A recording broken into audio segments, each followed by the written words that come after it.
नमस्कार। राज्य शिक्षा शोध एवं प्रशिक्षण परिषद पटना बिहार में आपका स्वागत है। बच्चों, हम कक्षा 9वीं की 5वीं अध्याय यानी कि जीवन की मौलिक इकाई कोशिका के बारे में चर्चा कर रहे थे। अभी तक हमने कोशिका क्या होती है, कोशिका की खोज किन्होंने की थी, कोशिका के अंगों की खोज कैसे हुई थी, इसके अलावा हमने प्रोकैरियोटिक कोशिका, यूकैरियोटिक कोशिका के बारे में पढ़ लिया था। कोशिका द्रव्य के बारे में हम लोग चर्चा कर रहे थे कि कोशिका द्रव्य में कौन कौन से कोशिकांग जो है वो पाए जाते हैं। मैं फिर से आपको याद दिलाना चाहूँगी बच्चों कि कोशिका के अध्ययन के लिए हम कोशिका को 3 भाग में बांट सकते हैं। पहला भाग उसका बाहरी झिल्ली यानी कि प्लाज्मा मेम्ब्रेन या सेल वॉल। दूसरा भाग कोशिका द्रव्य, जो कि अभी हम पढ़ रहे हैं। कोशिका द्रव्य में जितने भी कोशिकांग होते हैं यानी कि सेल ऑर्गेनल्स होते हैं वो सारे के सारे पाए जाते हैं। और तीसरा भाग होगा केंद्रक का यानी कि न्यूक्लियस का। उसके बारे में हम अभी चर्चा नहीं कर रहे हैं। अभी हम कोशिका द्रव्य में पाए जाने वाले कोशिकांगों के बारे में चर्चा कर रहे हैं। तो बच्चों, अभी तक हमने जिन कोशिकांगों के बारे में चर्चा की है उसके नाम दोहरा ले। एंडोप्लाज्मिक रेटिकुलम हम कर चुके हैं, राइबोसोम हम कर चुके हैं, हम गोल्गी बॉडी कर चुके हैं, हम लाइसोसोम कर चुके हैं और अभी हम कर रहे हैं माइटोकॉन्ड्रिया। बच्चों, माइटोकॉन्ड्रिया क्या होते हैं? माइटोकॉन्ड्रिया को power house of the cell कहा जाता है। अब इनको power house of the cell क्यों कहते हैं? क्योंकि यहीं पर एनर्जी रिलीज होती है और एनर्जी जो है यहीं पर स्टोर्ड होती है। तो माइटोकॉन्ड्रिया क्या होते हैं? माइटोकॉन्ड्रिया कोशिका द्रव्य में पाए जाने वाले डबल मेम्ब्रेन्ड सेल ऑर्गेनल होते हैं। डबल मेम्ब्रेन सेल ऑर्गेनल मतलब इनके चारों तरफ 2 झिल्ली पाई जाती है। ठीक है, इसमें F0 F1 पार्टिकल्स होते हैं, राइबोसोम्स होते हैं। अब यहाँ होता क्या है ये हम जानेंगे। बच्चों, जो हम भोजन करते हैं वह भोजन जो है वह डाइजेशन के बाद ग्लूकोज के फॉर्म में आ जाता है। मान लीजिए हमने कार्बोहाइड्रेट लिया। कार्बोहाइड्रेट लेते हैं जब हम, तो वो कार्बोहाइड्रेट जो है डाइजेशन होने के बाद सिंपल फॉर्म में कन्वर्ट हो जाता है। वह सिंपल फॉर्म कौन सा है? वह सिंपल फॉर्म है ग्लूकोज। जब ये ग्लूकोज बन जाता है तो ये कहाँ जाता है? एब्जॉर्ब हो जाता है ना। तो यह ग्लूकोज जाता है हमारी कोशिकाओं में। अब ग्लूकोज जो है वो कोशिकाओं में चला गया तो क्या हमें एनर्जी मिलेगी? नहीं। अभी एनर्जी मिलने के लिए बहुत कुछ करना है और वह कार्य कौन करेगा? वह करेगा माइटोकॉन्ड्रिया। जो भोजन हम लेते हैं वह भोजन ग्लूकोज के फॉर्म में चला जाता है कोशिका के अंदर। ग्लूकोज जो है एक 6 कार्बन कंपाउंड है, C6H12O6। यानी कि यहाँ आपको पता चल रहा होगा, एक C से दूसरा C, दूसरा C से तीसरा C, यानी C यानी कि कार्बन। कार्बन्स जो हैं वो एक दूसरे से बंधे हुए हैं बॉन्ड के थ्रू। तो ये जो ग्लूकोज होता है उसका पूर्ण ऑक्सीकरण होता है माइटोकॉन्ड्रिया के अंदर। अब पूर्ण ऑक्सीकरण जब होगा इन ग्लूकोज का तो ये ग्लूकोज जो होंगे वो सिंगल कार्बन कंपाउंड में बदल जाते हैं। ये आपको यहाँ पर जो एक बॉन्ड दिखता था, जैसे जैसे एक एक बॉन्ड टूटता जाएगा एनर्जी निकलेगी और वो एनर्जी किस फॉर्म में सिंथेसाइज हो जाएगी? वो होगी ATP के फॉर्म में, यानी कि एडिनोसिन ट्राईफॉस्फेट। अगर यहीं पर 3 मॉलिक्यूल है फॉस्फेट का तो ये होगी एडिनोसिन ट्राईफॉस्फेट। अगर वहीं पर 2 मॉलिक्यूल होंगे फॉस्फेट का तो वो हो जाएगी एडिनोसिन डाईफॉस्फेट। श्वसन प्रक्रिया के बारे में हम लोग बात करते हैं। श्वसन प्रक्रिया जो है बच्चों, वह प्रक्रिया हमारी बॉडी में जो होती है तो वो 2 भागों में विभाजित होती है। पहला भाग उसका होता है बाहरी श्वसन यानी कि ब्रीदिंग, जिसमें हम ऑक्सीजन लेते हैं, कार्बन डाइऑक्साइड छोड़ते हैं। और वह प्रक्रिया में हमारे कौन कौन से ऑर्गन्स इन्वॉल्व होते हैं? लंग्स यानी कि फेफड़े, डायफ्रैगम, यहीं तक वो प्रक्रिया चलती है और हमारे ब्लड वेसल्स के थ्रू जो है यह जो ऑक्सीजन हम लेते हैं, जब हम एयर लेते हैं वो ऑक्सीजन रिच एयर होती है, मतलब ऑक्सीजन की मात्रा उसमें ज़्यादा होती है। जब ऐसा एयर हम लेते हैं तो वह ऑक्सीजन कहाँ तक जाएगी, हमारी धमनियों के थ्रू, हमारे ब्लड वेसल्स के थ्रू वो कहाँ जाएंगी, हमारे सेल्स यानी कि कोशिकाओं में जाएगी। जैसे वो कोशिका में पहुंचेगी तो वहाँ ग्लूकोज प्रेजेंट है, ग्लूकोज पहले से था, ऑक्सीजन आ रहा है, तो अब उस ग्लूकोज का पूर्ण ऑक्सीकरण माइटोकॉन्ड्रिया के अंदर होता है और जैसे ही ग्लूकोज का पूर्ण ऑक्सीकरण होगा वैसे ही एनर्जी निकलेगी और ये एनर्जी एटीपी होती है। अब बच्चों मैं यहाँ पर आप लोगों से एक और बात चर्चा करनी चाहूँगी कि मैंने आप लोगों से बात किया था कि कोशिका द्रव्य जो होता है वह एक साइट है जहाँ पर जितनी भी मेटाबॉलिक एक्टिविटीज़ होती हैं वो होती हैं। अब मेटाबॉलिक एक्टिविटीज़ यानी कि उपापचयी क्रियाएं। अब ये मेटाबॉलिक एक्टिविटीज़ क्या होती हैं? जो मेटाबॉलिक एक्टिविटीज़ होती हैं वो हमारे किसी भी जीव के जीवित रहने के लिए अति आवश्यक एक्टिविटीज़ होती हैं। मेटाबॉलिक एक्टिविटीज़ को हम दो तरह से जानते हैं, दो तरह की होती हैं। पहली होती है कैटाबॉलिक एक्टिविटीज़, दूसरी होती है एनाबॉलिक। चलिए हम पहले एनाबॉलिक को लेते हैं। एनाबॉलिक एक्टिविटीज़ वो एक्टिविटीज़ होती हैं, वो प्रक्रिया होती है जिसमें किसी चीज़ का फॉर्मेशन होता है, सिंथेसिस होता है, कुछ बनता है। जैसे कि हमने बात की थी एंडोप्लाज्मिक रेटिकुलम क्या करता है, फैट बनाता है, प्रोटीन बनाता है।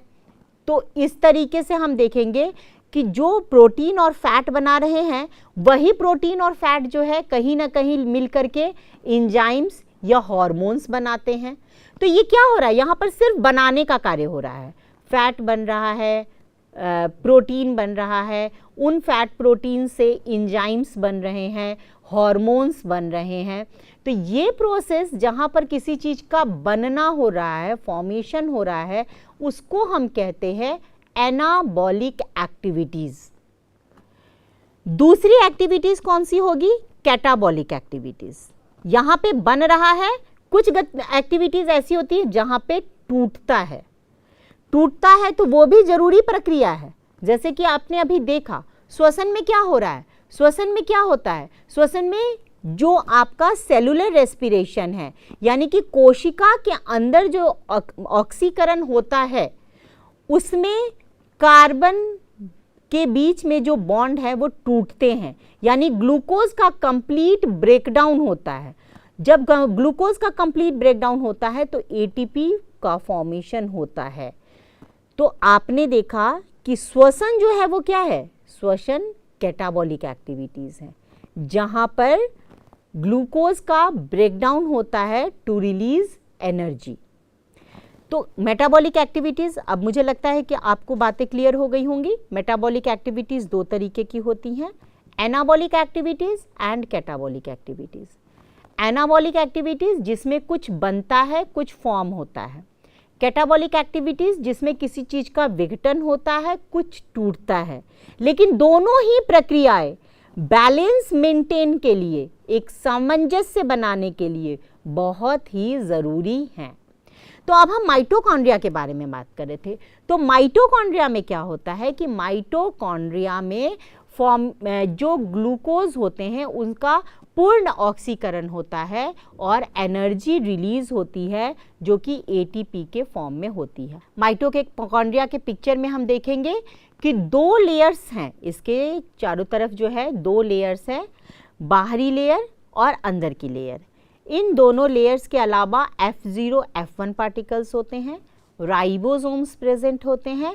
यहीं पर ग्लूकोज का पूर्ण ऑक्सीकरण होता है और हमें एनर्जी मिलती है एटीपी, एडिनोसिन ट्राइफॉस्फेट के फॉर्म में। इस एटीपी को बायोलॉजिकल एनर्जी भी कहते हैं। इस एटीपी को क्या कहते हैं, बायोलॉजिकल एनर्जी कहते हैं। ठीक है बच्चों, तो अब हम अगला कोशिकांग जो है उसके बारे में चर्चा करेंगे। अब हम उसके बारे में आगे बढ़ते हैं। तो बच्चों अगला कोशिकांग कौन सा है, अगला कोशिकांग आप देख रहे होंगे प्लास्टिड। प्लास्टिड क्या होते हैं? अब प्लास्टिड क्या होते हैं? अब ये प्लास्टिड जो है वो एनिमल सेल्स में नहीं पाए जाएंगे, ये सिर्फ पादप कोशिकाओं यानी कि प्लांट सेल्स में पाए जाते हैं। ये प्लास्टिड जो होते हैं वो अंडाकार होते हैं, गोलाकार होते हैं। प्लास्टिड्स जो होते हैं इनको कहा जाता है कि they are site of photosynthesis, यहाँ पर प्रकाश संश्लेषण होता है। प्लास्टिड्स जो होते हैं वह 3 तरह के होते हैं। कौन कौन से प्लास्टिड्स होते हैं? Leucoplast, chromoplast and chloroplast. Leucoplast क्या होते हैं? ल्यूकोप्लास्ट रंगहीन होते हैं, इनको हम कहेंगे कि श्वेत प्लास्टिड यानी कि लवक जो होते हैं, तो ये रंगहीन होते हैं। जैसे कि आलू होता है, स्वीट पोटैटो यानी कि अलुआ होता है, शकरकंद जो होता है, उसमें जो प्लास्टिड्स होते हैं वो ल्यूकोप्लास्ट होते हैं। ठीक है, ल्यूकोप्लास्ट के बाद हम दूसरा प्लास्टिड जो है वो कौन सा है? क्रोमोप्लास्ट। क्रोमोप्लास्ट क्या होते हैं? ये रंगीन होते हैं। रंगीन जैसे कि आप ले ले चुकंदर, देखिए चुकंदर होता है, गाजर होता है, मतलब जो अलग अलग कलर हमें दिखते हैं, रंग जो दिखते हैं, उनमें कौन से प्लास्टिड होते हैं? उनमें जो वो क्रोमोप्लास्ट की वजह से होते हैं। वो कलर किसकी वजह से होते हैं? क्योंकि उनमें जो पिगमेंट होता है वो क्रोमोप्लास्ट में ऐसा पिगमेंट होता है जिसकी वजह से वो कलरफुल दिखते हैं। अब अगला कौन सा प्लास्टिड है? वो है क्लोरोप्लास्ट, जिसकी चर्चा सबसे ज़्यादा होती है क्योंकि जितनी भी ग्रीन पत्तियां हैं, हरी पत्तियां हैं या हरे तने हैं, जहां पर फोटोसिंथेसिस यानी कि प्रकाश संश्लेषण होता है, वह इन्हीं क्लोरोप्लास्ट में होता है। इनका रंग क्यों हरा होता है? क्योंकि यहाँ पर एक पिगमेंट होता है जिस पिगमेंट का नाम है क्लोरोफिल। तो क्लोरोफिल पिगमेंट जो है वह प्रकाश संश्लेषण में एक अहम भूमिका निभाता है, जिसकी वजह से प्रकाश संश्लेषण संभव हो पाता है। तो इसीलिए हम ये जानते हैं कि क्लोरोप्लास्ट के अंदर ही प्रकाश संश्लेषण प्रक्रिया जो है वो होती है। ये क्लोरोप्लास्ट जो होते हैं वो लीफ की सतह पर जो है वो पाए जाते हैं। अब इनका हम आगे देखते हैं कि ये कैसे देखने में कैसे होते हैं, वो हम देखते हैं क्लोरोप्लास्ट। अच्छा, दूसरी बात ये कि बेटा जो ये आपके ल्यूकोप्लास्ट हैं या क्रोमोप्लास्ट है, ये स्टोरेज ऑफ फूड का कार्य करते हैं। इनके पास जैसे कि आप देखिए आलू में क्या होता है? फूड का स्टोरेज है। आपका जो शकरकंद होता है उसमें भी फूड का स्टोरेज होता है। इसी तरीके से आप यहाँ पर जो आपके दूसरे जो हम लोग गाजर है या ये सब है, इन सब में भी फूड का स्टोरेज होता है। वैसे ही अब हम क्लोरोप्लास्ट के बाद में बात करेंगे। क्लोरोप्लास्ट प्लांट्स को भोजन बनाने में मदद करता है। अब हम क्लोरोप्लास्ट के बारे में चर्चा कर रहे थे, अभी हम दूसरी चर्चा करेंगे। अब हमारा अगला सेल ऑर्गेनल्स जो है वो कौन सा है? वैक्यूल। अब वैक्यूल क्या होते हैं? वैक्यूल जो होते हैं ये सर्कुलर टाइप के, मतलब गोलाकार होते हैं, जिसमें कभी कभी ठोस कभी कभी तरल, मतलब दोनों तरह के फूड का ये स्टोरेज का काम करते हैं। यहाँ पर फूड का स्टोरेज होता है, तो स्टोरेज में ये दोनों तरह के फूड स्टोरेज कर सकते हैं। ये वाटर का भी स्टोर करते हैं, ये फूड का भी स्टोर करेंगे। जब ये फूड को स्टोर कहते हैं तो हम इनको फूड वैक्यूल कहते हैं। जैसे कि आपने इससे पहले देखा था, जब मैं आपको लाइसोसोम के बारे में बता रही थी, तो मैंने आपको देखा था कि देखो वैक्यूल जो है वो फूड को लेकर के आ गया, और वही फूड वैक्यूल जो था वो लाइसोसोम्स के एंजाइम्स जो है उस पर एक्ट करके उसको डाइजेस्ट कर रहे थे। तो अब वैक्यूल जो है जब ये फूड को लेकर के आ जाता है तो ये क्या हो जाता है? ये फूड वैक्यूल हो जाता है। ये वैक्यूल लिक्विड का भी स्टोरेज करते हैं। जैसे कि हम इसमें देखेंगे कि जब हम प्लांट सेल का डायग्राम देखते हैं, जब हम पादप कोशिकाओं को देखेंगे, तो आप देखेंगे कि उसके जो केंद्रक होते हैं वही कोने में होते हैं, कहीं साइड में होते हैं। पादप कोशिकाओं के केंद्रक जो हैं वो कहीं साइड में या कहीं कोने में होते हैं। क्यों होते हैं कहीं कोने में या कहीं साइड में? क्योंकि उसका वैक्यूल जो होता है वो बहुत बड़ा होता है, वो बहुत ज़्यादा फूड को स्टोर करने का या फिर वाटर को स्टोर करने का कार्य करता है। और प्लांट सेल्स में वैक्यूल्स बड़े बड़े होते हैं, कम होते हैं लेकिन बड़े बड़े होते हैं, इसलिए केंद्रक बीच से हटके साइड में चला जाता है, यानी कि न्यूक्लियस जो है वो सेंटर में नहीं होता है, न्यूक्लियस जो है कहीं साइड में होता है और वैक्यूल जो है वो सेंटर पोजीशन ले लेता है।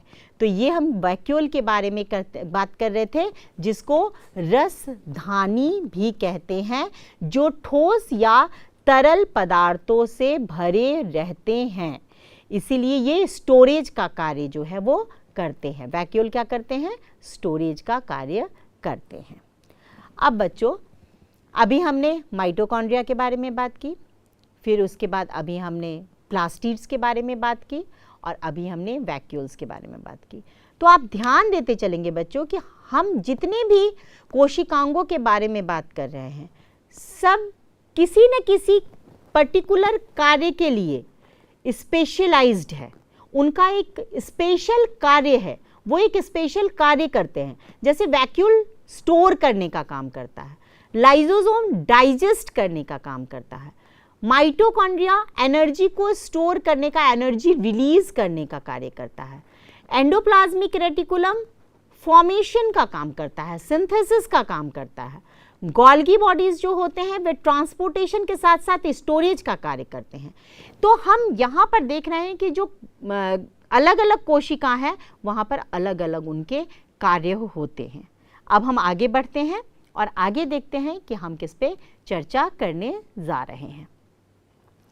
तो यहाँ पर हम देखेंगे बेटा कि सेंट्रोसोम यानी कि तारककाय और माइक्रोट्यूब्यूल्स के बारे का दिया हुआ है। इन दोनों का कार्य, ये हमारे जो हमारा साइटोप्लाज्म होता है वहाँ पे सेंट्रोसोम और माइक्रोट्यूब्यूल्स दोनों प्रेजेंट होते हैं।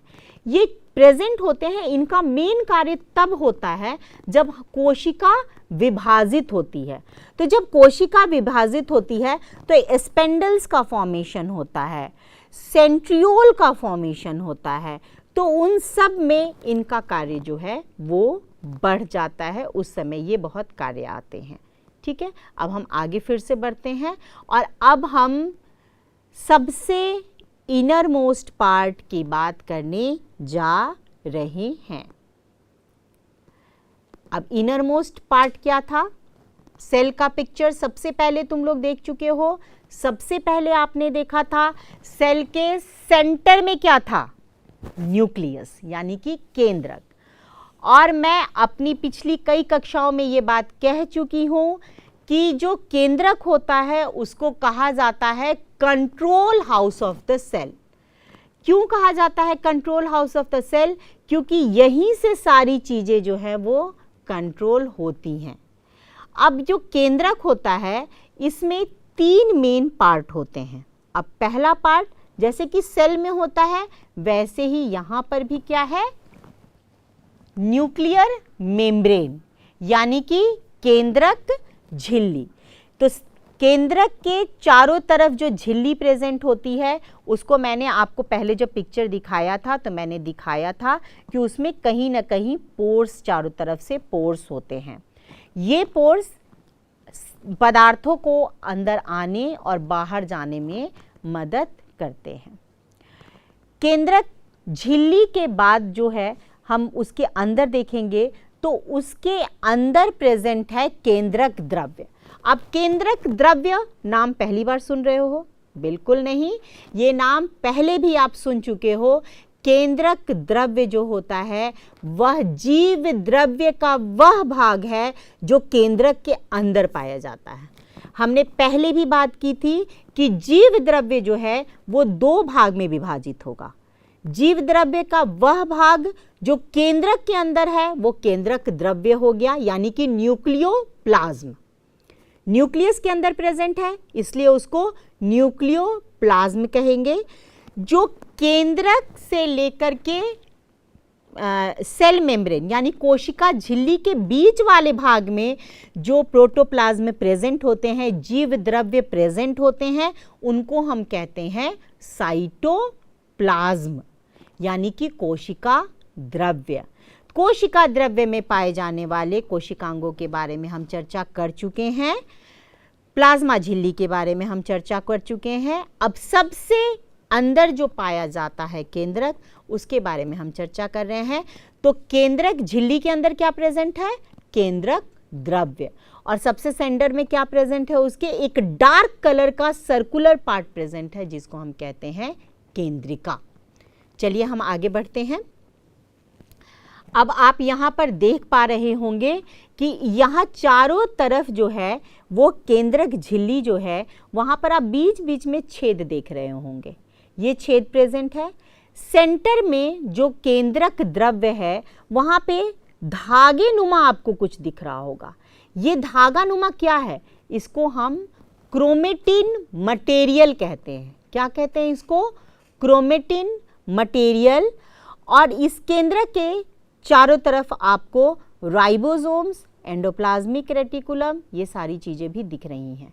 लेकिन अभी हमारा फोकस कहाँ होना चाहिए? हमारा फोकस केंद्रक के अंदर होना चाहिए। आप केंद्रक के सेंटर में देख रहे होंगे कि केंद्रक द्रव्य में धागे नुमा क्रोमेटिन फाइबर्स प्रेजेंट हैं और आपको एक डार्क कलर का सर्कुलर चीज़ दिख रहा होगा। ये क्या है? यह है न्यूक्लियोलस यानी कि केंद्रिका। अब हम लोग क्रोमेटिन के बारे में बात करें। बच्चों, ये जो क्रोमेटिन है ये डीएनए और प्रोटीन से बनी हुई है। यही क्रोमेटिन जो है वो धीरे धीरे जो है क्रोमोसोम कंडेंस होती जाती है, मतलब थिक होती जाती है। जैसे जैसे सेल मैच्योर्ड होता जाता है और वो विभाजित, आपको पता है कि सेल थ्योरी में कि जो नए सेल्स होते हैं वो पुराने सेल के विभाजन से ही आते हैं। पुराने सेल्स जो होते हैं जब वो विभाजित होते हैं यानी उनका डिवीज़न होता है, तब नए सेल यानी कि नई कोशिकाएं बनती हैं। नई कोशिकाएं बनने के लिए क्रोमेटिन से पहले क्रोमेटिन फाइबर्स जो होते हैं, जो यहाँ पर आपको पतली सी धागे नुमा दिख रही होंगी, ये कंडेंस हो जाते हैं और कंडेंस होके मोटी हो जाती हैं और ये फॉर्म कर देते हैं क्रोमोसोम्स। इन क्रोमोसोम्स में अब हम जानेंगे कि एक मनुष्य में कितने क्रोमोसोम्स होते हैं, क्या आपको पता है? मनुष्य में 46 क्रोमोसोम्स यानी कि 46 यानी कि 23 पेयर्स, 23 जोड़े क्रोमोसोम्स जो हैं वो मनुष्य में पाए जाते हैं। तो जब सेल का विभाजन होता है तो क्या होगा? 46 दो तरह के सेल विभाजन होते हैं, वो हम लोग बाद में चर्चा करेंगे। अभी हम लोग यहाँ पर ध्यान देंगे कि ये जो क्रोमेटिन फाइबर है, ये क्रोमेटिन फाइबर डीएनए और प्रोटीन की बनी हुई है। और डीएनए क्या होता है? डीएनए होता है deoxy ribo nucleic acid. DNA क्या है? Deoxy ribo nucleic acid. बच्चों, डीएनए जो होता है यही वो चीज़ है, पदार्थ है जो कि हमारे एक जनरेशन से दूसरे जनरेशन में हमारी कैरेक्टर्स को, मतलब transmission of character from one generation to next generation का कार्य करते हैं। मतलब जो हमारे कैरेक्टर्स होती हैं, हमारी खूबियाँ होती हैं, उनको एक जनरेशन से दूसरे जनरेशन में पहुंचाने का कार्य कौन करते हैं? डीएनए करते हैं। इनको जेनेटिक मटेरियल कहा जाता है। तो ये डीएनए यहाँ पर प्रेजेंट होते हैं और मान लीजिए ये डीएनए आए हैं जहाँ से, तो वो डीएनए कुछ कैरेक्टर्स लेके आए हैं। उन्हीं डीएनए के आधार पर क्या बनता है? Ribo nucleic acid. ये भी एक बायोलॉजिकल प्रोसेस है जिसमें डीएनए से आरएनए बनता है और फिर आरएनए से प्रोटीन बनता है। और यही प्रोटीन जो है हमारा, चाहे वो स्ट्रक्चर प्रोवाइड करे या फंक्शन प्रोवाइड करे, हमारी बॉडी का स्ट्रक्चर और फंक्शन दोनों जो है वो डिसाइड करने का कार्य कौन करता है? प्रोटीन करता है। तो इसका मतलब ये है कि डीएनए एक बहुत ही अहम भूमिका निभाता है ट्रांसफ़र करने के लिए कैरेक्टर्स को एक जनरेशन यानी कि माता पिता से उनके पुत्र पुत्रियों में और फिर उनके बच्चों में, इस तरीके से कैरेक्टर का ट्रांसमिशन एक जनरेशन से दूसरे जनरेशन में कार्य कर। तो बच्चों, जैसे कि हमने बातें की अभी कि केंद्रक जो होता है उसका सबसे बाहरी पार्ट जो होता है जिसको हम न्यूक्लियर मेम्ब्रेन कहते हैं, यह एक बाहरी झिल्ली होती है जो एक आकृति देती है। किसको आकृति देती है? केंद्रक को एक आकृति देती है। इसी में केंद्रक छिद्र प्रेजेंट होते हैं जहाँ से ट्रांसपोर्टेशन ऑफ सब्सटेंसेस होते हैं। केंद्रक द्रव्य सेंटर में होता है जिसमें क्रोमेटिन फाइबर्स होते हैं और भी बहुत सारे जो है इनऑर्गेनिक एंड ऑर्गेनिक मटेरियल्स जो हैं वो प्रेजेंट होते हैं। केंद्रिका जो होती है, आपने देखा होगा कि डार्क कलर स्ट्रक्चर जो है वो केंद्रक के अंदर प्रेजेंट होती है, जो सेल डिवीज़न के समय यानी कि कोशिका विभाजन के समय सहायता करती है और आरएनए का फॉर्मेशन करती है। कोशिका विभाजन यानी कि सेल डिवीजन की तरफ के समय मदद करेगी। और दूसरा जो डीएनए से मैंने आपको बताया था, डीएनए आरएनए बनाती है, फिर आरएनए से प्रोटीन बनता है। तो बीच में जो आरएनए है यानी कि राइबो न्यूक्लिक एसिड, उसका फॉर्मेशन जो है वो केंद्रिका करती है। अब हम आगे बढ़ें जरा। अब आ गया जिसके बारे में हम लोग ने चर्चा की, क्रोमोसोम। जो मैंने आपसे अब एक पूछा था कि हमारे मनुष्यों में कितने क्रोमोसोम्स होते हैं? 46 क्रोमोसोम होते हैं। इसी तरीके से आप दूसरे ड्रोसोफिला होता है यानी कि फ्रूट फ्लाई होता है, उसमें 8 क्रोमोसोम होते हैं। आप यहाँ पे देख सकते हैं कि मकई के पौधे में 20 क्रोमोसोम्स होते हैं, टमाटर के पौधे में 24 क्रोमोसोम्स होते हैं। तो ये जो क्रोमोसोम्स होते हैं ये हमारे जीन्स को अपने साथ रखे होते हैं। और जीन क्या होते हैं? Unit of inheritance.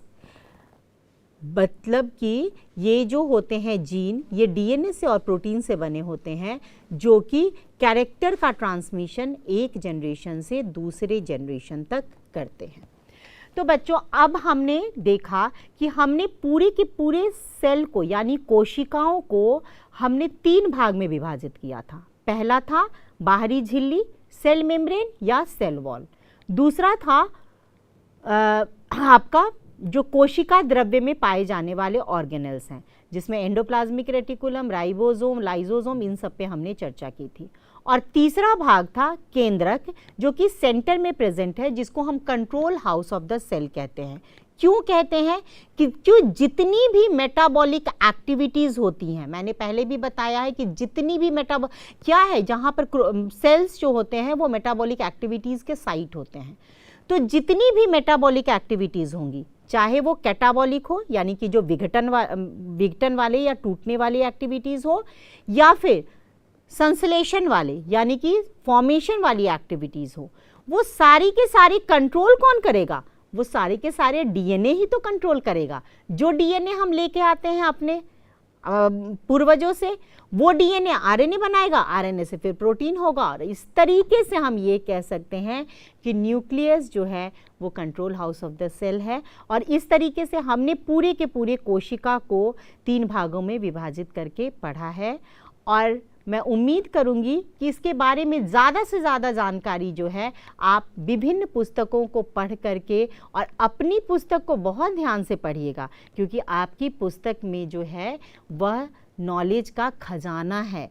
तो उसको पढ़िए, उसके प्रश्न उत्तर भी करिए, और फिर हम इसी को आगे बढ़ाते हुए अगली वीडियो में फिर से मिलेंगे। तब तक हंसते रहिए, मुस्कुराते रहिए। फिर हम अगली कक्षा में मिलते हैं। तब तक के लिए नमस्कार।